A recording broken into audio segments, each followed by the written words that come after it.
Selamat pagi Bapa, selamat pagi Yesus, selamat pagi Roh Kudus.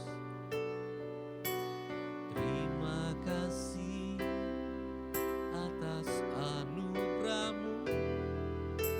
Semalam telah berlalu, memuji, ku bersyukur, ku muliakan nama-Mu.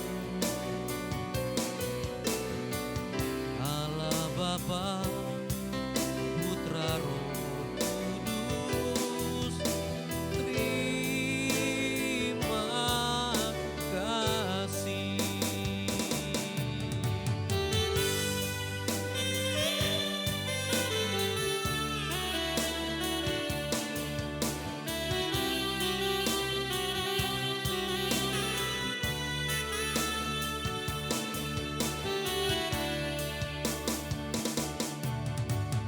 Selamat pagi Bapa, selamat pagi Yesus, selamat pagi Roh Kudus. Terima kasih atas anugerah-Mu. Semalam telah berlalu, ku memuji, ku bersyukur, ku muliakan nama-Mu. Allah Bapa, Putra, Roh Kudus, terima kasih.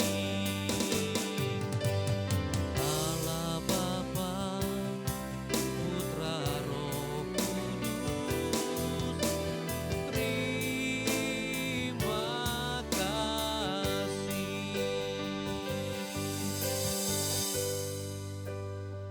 Shalom Bapak Ibu Saudara yang terkasih dalam Tuhan Yesus, jumpa lagi dengan saya. Sebelum kita mendengarkan khotbah kebenaran firman Tuhan, mari kita berdoa.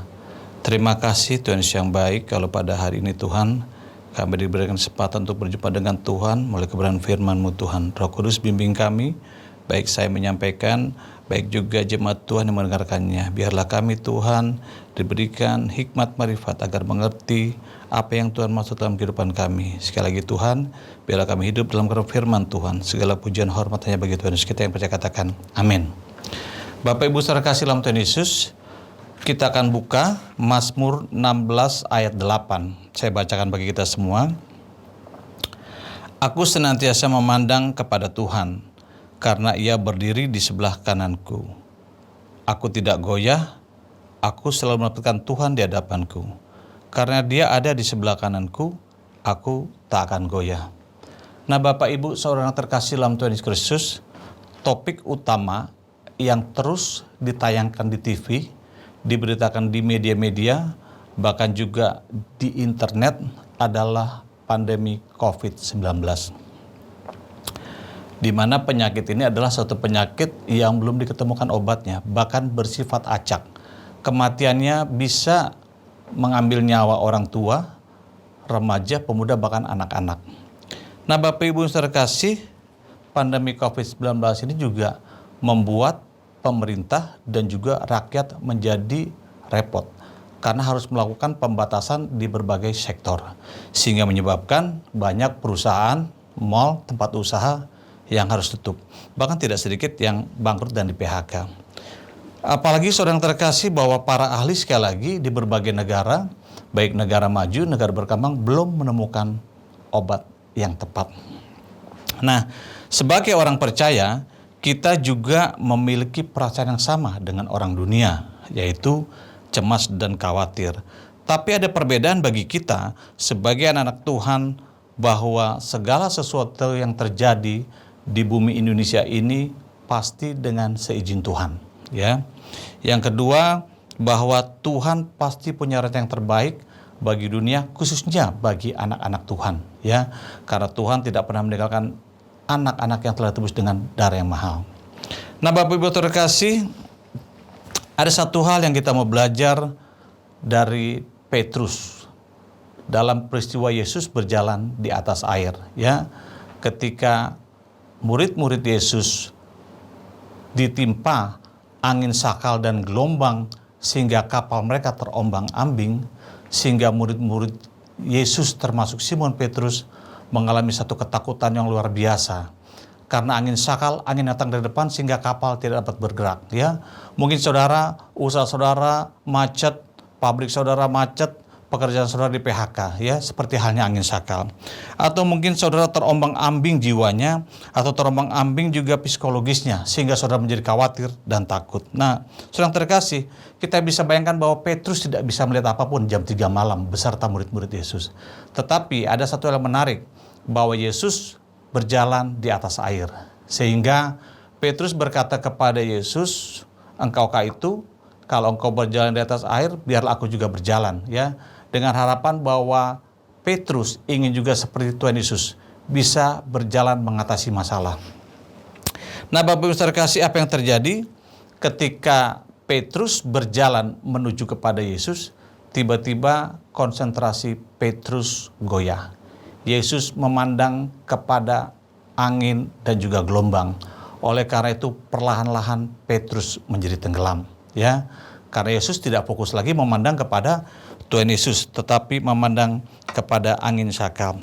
Nah, Bapak Ibu saudara terkasih dalam Kristus, akhirnya Petrus ditarik oleh Yesus, sehingga mereka bersama-sama masuk kapal dan badai dan ombak pun menjadi tenang. Nah, Bapak Ibu saudara terkasih dalam Kristus, kita bisa belajar dari seorang wanita yang bernama Corrie ten Boom, seorang wanita yang hidup dalam penindasan pada zaman Hitler Nazi, di mana dia pernah dalam kamp tahanan melihat bagaimana orang disiksa, dibunuh, ada jutaan orang dibunuh, kelaparan, penindasan, penyakit, semua dia lihat setiap hari. Namun dia memberikan satu nasihat, karena dia akhirnya lolos dan hidup. Dan kesaksian dia bisa menjadi kekuatan bagi kita. Dia berkata, "Jika Anda melihat dunia ini, maka Anda akan merasa tertekan dan ketakutan. Jika Anda melihat ke dalam diri Anda, maka Anda merasa sedih dan putus asa. Namun jika Anda memandang pada Kristus, Anda akan melihat kedamaian dan pengharapan." Ya. Jadi saya ulangi, kalau memandang kepada dunia, Anda akan merasa tertekan dan takut. Kalau Anda memandang kepada diri Anda, maka Anda merasa sedih dan putus asa. Tetapi kalau Anda memandang kepada Kristus, Anda akan melihat kedamaian dan pengharapan. Nah, Bapak Ibu saudara kasih dalam Tuhan Kristus, pertanyaannya, kemana Anda akan mengarahkan pandangan Anda? Apakah Anda musatkan perhatian Anda pada dunia, kepada TV, kepada medsos, WhatsApp, atau berita menakutkan di berbagai grup dalam handphone Anda? Apakah Anda memandang kepada diri Anda sendiri? Wah, saya nih menderita, nggak punya pekerjaan, keluarga saya juga banyak yang sakit dan meninggal. Atau Anda memandang kepada Tuhan Yesus, Sang Pencipta langit dan bumi. Dalam dunia yang dilanda ketakutan dan penderitaan, kita harus tetap memandang Yesus. Ada ungkapan yang bagus berkata, bahwa penderitaan berat bukanlah hal yang buruk bagi manusia, tetapi kurang percaya dan kebimbangan kepada Tuhan Yesus ada hal yang terburuk bagi manusia, khususnya bagi orang percaya.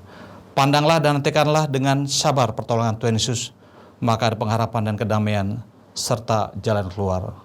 Salam Victorious, Tuhan berkati. Mari kita berdoa. Terima kasih Tuhan Yesus, kalau kami boleh belajar pada pagi ini Tuhan Yesus dari hamba-Mu Petrus, di mana Petrus berjalan di atas air dengan memandang kepada Yesus. Dan biarlah Tuhan, kami tetap memandang kepada Tuhan Yesus, karena kami tahu Tuhan mampu menolong kami untuk mengatasi setiap masalah. Karena kami anak-Mu Tuhan, dan Engkaulah Bapa kami. Terima kasih Tuhan yang baik. Berkati setiap jemaat, setiap anak-anak Tuhan di tempat ini. Biarlah Tuhan, kami selalu dengar-dengaran firman Tuhan. Kami selalu tertuju kepada Tuhan. Karena kami tahu kalau mata kami melihat dunia, maka kami takut dan gentar. Kalau kami melihat kepada diri sendiri, kami merasa sedih dan putus asa. Tapi memandang kepada Tuhan Yesus ada kekuatan, dan pengharapan. Dalam nama Tuhan Yesus kita yang percaya katakan, amin. Terima kasih, Tuhan memberkati.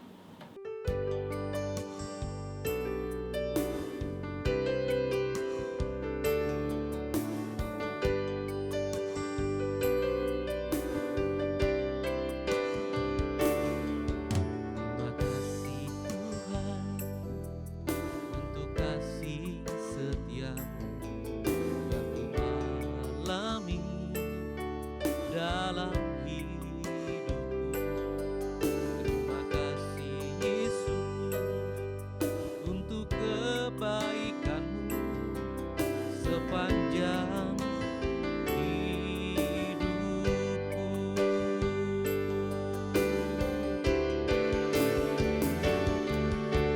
Terima kasih Yesusku buat anugerah yang Kau beri, sebab hari ini Tuhan adakan syukur bagimu. Terima kasih Yesusku buat anugerah yang Kau beri, sebab hari ini Tuhan adakan syukur bagimu. Terima kasih Yesusku buat anugerah yang Kau beri, sebab hari ini Tuhan adakan syukur bagimu. Sebab hari ini Tuhan adakan syukur bagimu. Sebab hari ini Tuhan adakan syukur bagimu.